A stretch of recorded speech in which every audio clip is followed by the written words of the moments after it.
Hi everybody, how's it going? Happy Thursday. It's time again to decorate some cookies, Halloween cookies specifically. We have a few fun shapes that we're going to be looking at today. Whoops. Hold on, please. Time again to decorate some cookies, Halloween cookies specifically.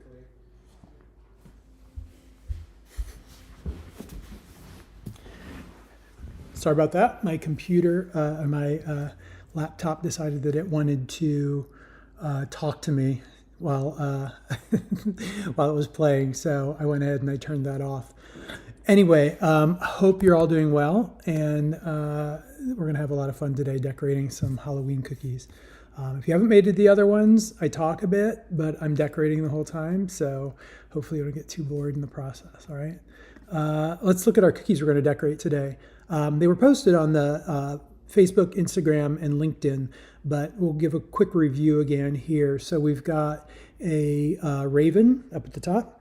We've got a ghost over on the left. We've got an owl in the middle at the bottom. And then we've got a coffin on the right.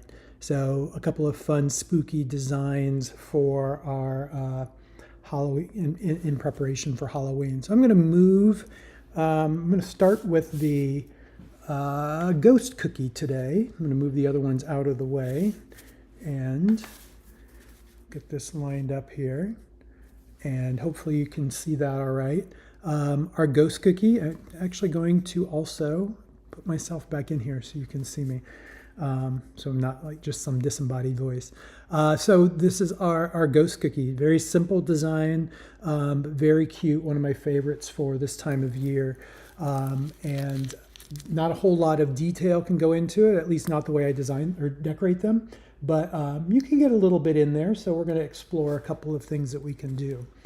All right, so when we're decorating the cookies, as I've discussed in other sessions, but I'll repeat it here just in case you weren't at the other ones, I outline the area that I want to fill in. And the technique that I'm using today is called flooding. So I'm going to start probably about maybe 1/8 of an inch from the edge of the cookie. And I'm just going to outline the area, like I said, outline the area that I want to fill with icing. In this case, it's a white icing, ghost, that makes sense. Don't feel like you have to do traditional colors. I tend to go traditional with my colors, but you certainly don't have to. Okay, so we've got our outline around the cookie, and then we're just going to go and fill it in. And it's a little bit monotonous, but it can also be sort of soothing and just sort of you can get lost in it. I sometimes say that it's a Zen experience when I'm decorating cookies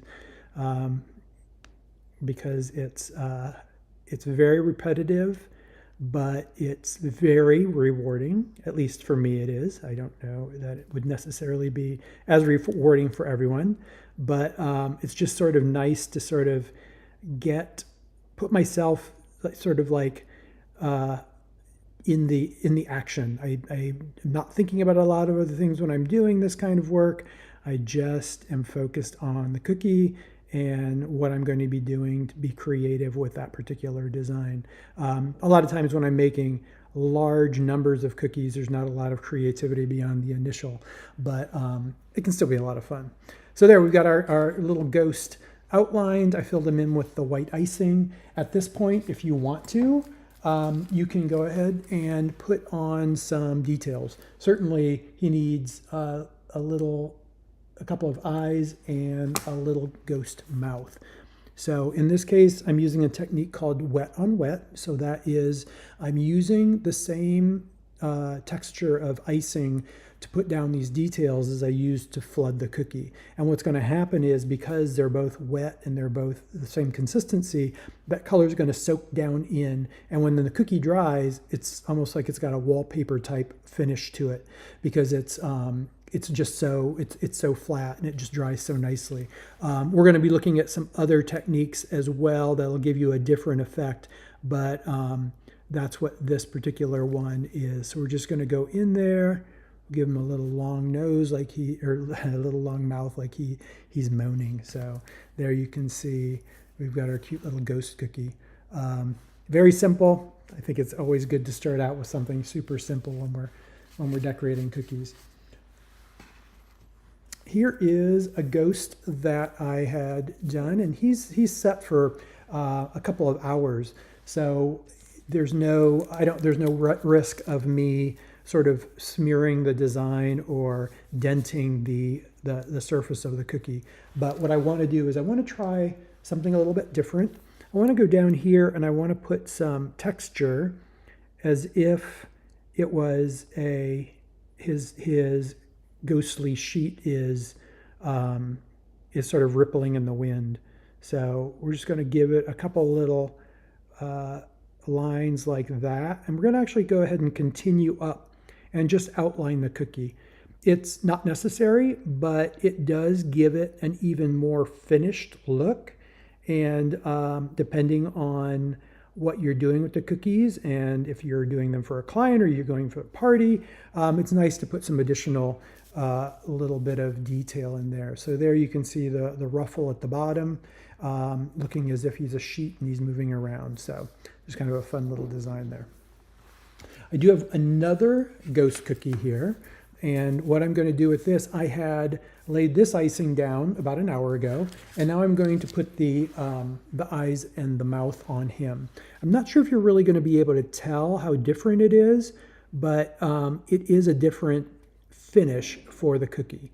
He's going to look about the same, and the detail is about the same, but instead of having that icing, that black icing, sink down and become level with the white, the black icing is actually sitting on top of the white icing. So it's just a little bit different technique, gives you a little bit different texture, a little bit different look.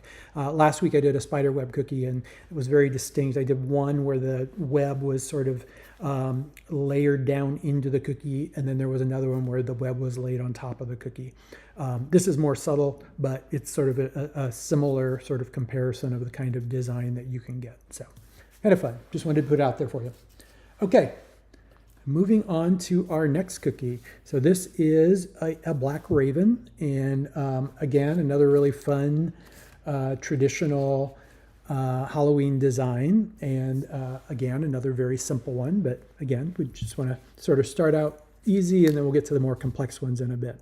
So similar to what I said before with the ghost in laying down the white icing, you're going to draw an outline where you want that black icing to go, and then you're doing it everywhere. You're going to essentially flood that cookie with that black icing. Now, I'm not doing his legs. If this was the finished design for the cookie, then I might go in and draw the legs in there as well, but we're going to do something a little bit different with this. So let me get this filled in here. This icing looks really nice and shiny when it gets laid down, so it may actually be able to be difficult to see in the live stream. But what's nice about it, it does dry sort of a flat texture. I don't even notice it with the ghost cookie, but it gives it a nice flat texture.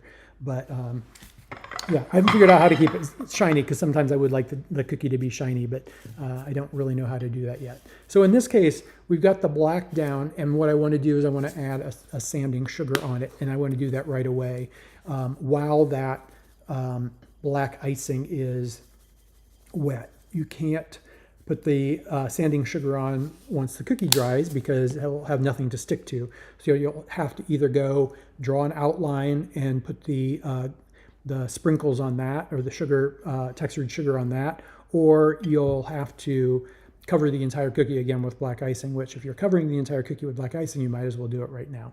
So that's what we've got. We've got the cookie covered. I'm going to set it aside. You see there are a couple of grains of sugar that are stuck to the cookie. Once the cookie is dry and that first layer of icing and the sugar has set, I can go in with a brush and really lightly brush away that excess. So I'm not going to worry about that right now. Similar to the ghost, I have a raven cookie that I've already done that, and that black icing and the sanding sugar is already dry. So we're just going to put a tiny bit of additional detail on here. because it's Halloween, we're going to give him just a little red eye, make him a little bit ominous, but that's okay because he's Halloween.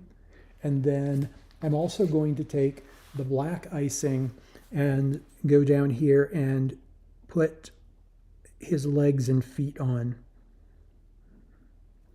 And it's kind of nice that we saved the not putting the sugar on the legs, because then it makes them stand out as being different. So the little sugar sprinkles could represent the feathers, and then the legs are more bare. So there's our little Halloween crow. You can see him there. All right. Fun. Hope you're enjoying this so far. Our next design that we're going to be doing is an owl. And this is sort of a fun technique. Again, a little bit different than the last two that we've done. But that's the whole goal of this, is to share these little techniques so you can take this and decorate your own cookies with it. Okay, so I'm going to lay down a darker brown shade as the base coat for my owl. And because I want the entire owl to be the brown color, I'm going to go around the perimeter of the entire cookie.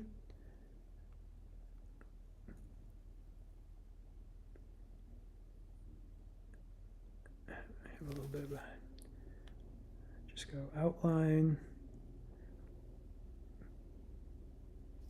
There we've got the outline down, and then we're just going to go in like we did with the others and fill it in. When you're working with royal icing, you generally have a couple of different consistencies that you're working with. One is a thinner flooding consistency, which is essentially what this is. And then you've also got sort of a medium consistency, which is a little bit thicker, which allows you to put really nice fine lines in your design if you want to do that. It doesn't sort of level out the way that this consistency does. So it gives you a nice distinct line, which is sometimes desired. And then the third consistency is a thick consistency, which is similar to what you get when you take it out of the mixer. A lot of times, if you're making something like a gingerbread house or a cookie box or something like that, and you want to adhere it together, you don't want to use glue because it's not edible, but you can use royal icing, which is just like glue, and very edible. So I've got my dark brown laid down, and now I've got another color of brown that I'm going to lay in just little strips across, or stripes, across his chest. And this is going to be intended to be the feathers on his breast and belly specifically. So we're just laying down these lines. And I'm going to take a tool. You can use a toothpick. I've got this little sort of awl tool specifically for baking that I'm going to use, but I'm going to drag it through the icing, and specifically where that light brown icing was laid down. And what it's going to do is it's going to kind of give me a little bit of a feathered texture on my cookie. And so once it's done, you'll see it kind of looks like feathers. So it's sort of getting that effect without having to draw the feathers themselves onto the cookie. So it's sort of a nice little shortcut. And again, it's sort of sunk down in, it's level with the darker brown color. So it sort of more replicates what feathers are. They're just sort of layered against the bird. So there you can see those nice little waves in there. And I've got another cookie here that I've done that to ahead of time, and we can take a look at that. Now, something else you might notice with this icing is it does dry darker. This is the same color brown that I used on the last cookie, but it was significantly lighter color when I laid it down. When you work with royal icing and specifically gel paste food colors, they do dry a little bit darker. So just take that into account if you're really worried about the color of the cookies that you're decorating. Okay, so now I'm going to go down and I'm going to lay another layer on top of this base, and it's going to form the wings of our owl. this icing, because that base coat is dry already, this layer, the wings, are going to sit on top of the previous layer. And so it gives me a nice depth on the cookie. And so it feels like the wings are sitting on top of the body, which they typically do. And then we've got that. We're also going to add some eyes to our owl. Make his eyes wide open, like he's being very, very alert to what's going on around, especially for Halloween. All right, there we've got his little white eyes. And then I'm going to go back to the black that I had and just put little pupils inside. And that helps to sort of bring the design alive, which is a lot of fun. Last color I'm going to lay down, but not the last step in this case, is I'm going to put a little bit of, got a mess here, put a little bit of yellow down here and make what I'm considering the representation of his talons. And then I'm also going to use that same color and just draw it for his beak. All right. He's shaping up to be a lot of fun. There's one more detail I'm going to put on, and I'm going to put that on yet another cookie that I had started ahead of time. Now with these things, this owl is a little bit different. I'll explain it, but if you just decorated the cookie with the brown icing, people are going to love it. If you add the feathers, they're going to love it even more. The more details you add, the more they're going to love it. They all taste the same though, and once they're eaten, no one there's no trace of the cookie anymore. So the only way that they would know what it was or exactly what it looked like is if they had taken pictures, or if they had decided not to eat it. So it really is up to you to decide how much detail you want to put on these things. Okay, so I've got the feet on there. I'm going to put his beak on there. And like I mentioned, this guy's got sort of sleepy eyes. I couldn't decide which one I wanted to use, so I did the sleepy eyes as the cookie I did ahead of time, and then the one that we did together was wide open, very alert. So the last thing I'm going to do is I'm just going to go in here and draw a little bit of distinction of the feathers as they lead into the above the eyes and down to the beak. It just sort of gives it a really nice finish, a really, really fun design for Halloween. So hopefully you'll like that one too. Okay, we're on our last cookie for today, and this one is our coffin. So I'm going to start, lay it down here, and for our coffin, I'm going to make it purple. Sort of a nice, again, nice Halloween color. So let me get my bag ready here. All right. Similar to the other designs, we're going to lay down an outline where we want all of the purple color to be. So this will get filled in. So we're just going to draw the design, or draw the line around the outside. Again, this is the flooding technique and the flooding consistency for the icing. All right, got our outline laid down. Now I'm going to go in. This is where it becomes a little bit more monotonous because it is a pretty big size cookie. But again, just kind of get lost in it and go back and forth and think about your favorite song or have a podcast on in the background or whatever you want. It's entirely up to you. Sometimes I also sort of break the cookie into parts, like, and just sort of go down and fill in a separate section, or divide it in, start on the outside and work my way in. Really, whatever is preferable to you is fine. You just want to make sure that you get all the icing. If you want that flooded look, you want to make sure and get all the icing down while it is still going to flood together. Because if you take too long, you might start to see separation between the color when you first started and when you finally finish filling in the space. So it's It's okay to sort of do it in any order you want. You just want to make sure the whole thing gets done before the icing starts to set up. Okay, my line here is not perfect, so I'm just going to go down. And because it's still wet, I can go down and sort of make this kind of a correction with my lines. So there we've got the nice outline and fill for the coffin. I'm going to do just a little thing where I'm going to put an outline around the outside just to give it an even more defined shape.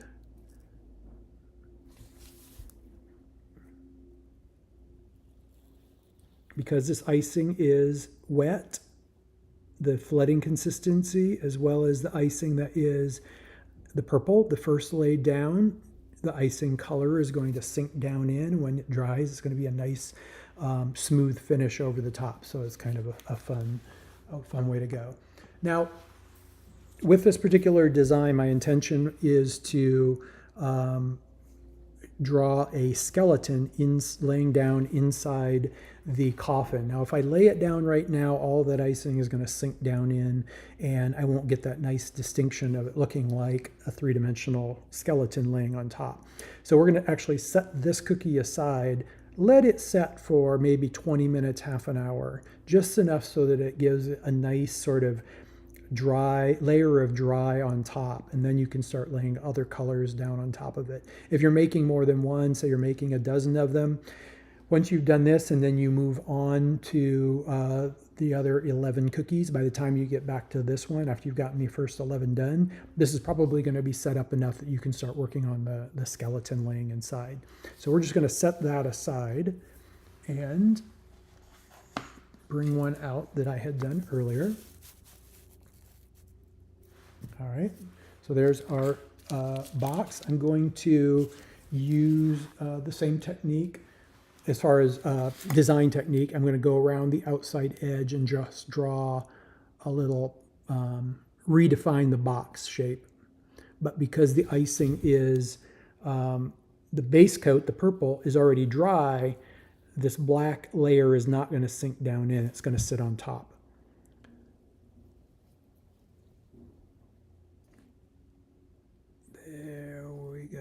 So there's our outline for the coffin. You can see it looks kind of cool. And now we're going to go in and we're going to put our skeleton laying down inside. Now, this is not anatomically correct. Not really intended to be. It's a cookie to be eaten. So we're just going to have fun with it. Let's see. Okay, my icing's pretty good. So I'm going to start up here at the top and just draw the skull of my skeleton. So got its head and give him a little bit of a jaw there. All right. And we're going to put a couple dots down to represent his spine. And then we're going to draw a little bone across that would represent his collarbone. All right. This is where we get non-anatomical. I mean, that's not anatomical either, but that's okay. So we're just going to do a little simple bone design for the top of the arm. We're going to do that on both sides.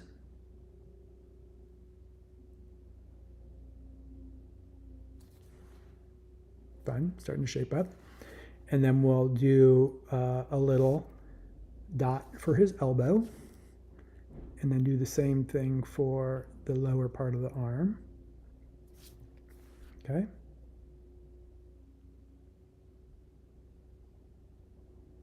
I did this years ago, and I just fell in love with it. It's such a fun design, kind of spooky, kind of detailed, but not overly. It's really fun.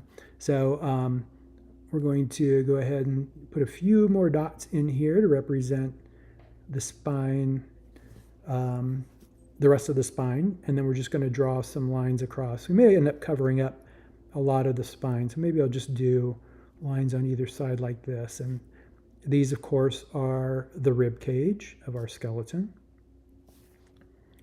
And then I'm going to do sort of that pelvic bone down here.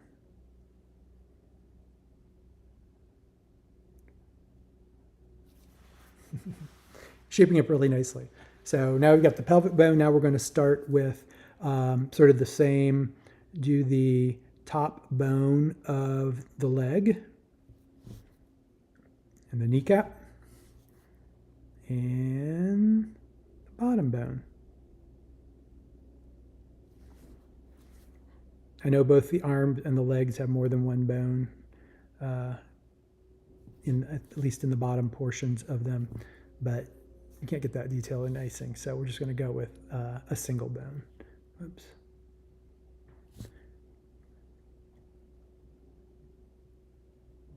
All right, it's doing pretty good. Now we're going to just draw a few little lines to represent his hand and his thumb.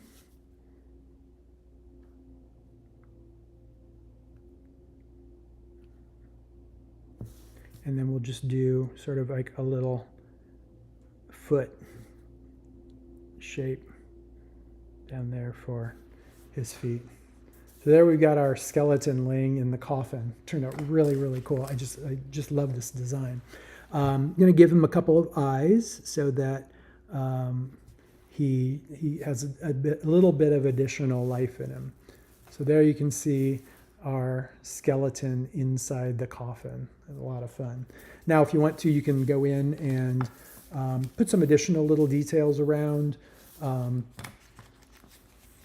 Just do like a little fleur-de-lis type things around are kind of fun. Just to sort of give it a little bit more texture and a little bit more action on our design there. Fun, huh? Cool. All right, well, that pretty much does it for our cookies for today. I hope you had fun. I hope you had enough fun that you're going to come back and see us again next week when we do our last set of Halloween designs. Don't tell you what they are yet. You can probably figure it out if you've watched the other videos or you've seen the other designs that I've done. There's one very, very distinct design that's been missing. So that's the one we're going to be working on next week. All right. Take care, everybody, and we will see you then. Bye-bye.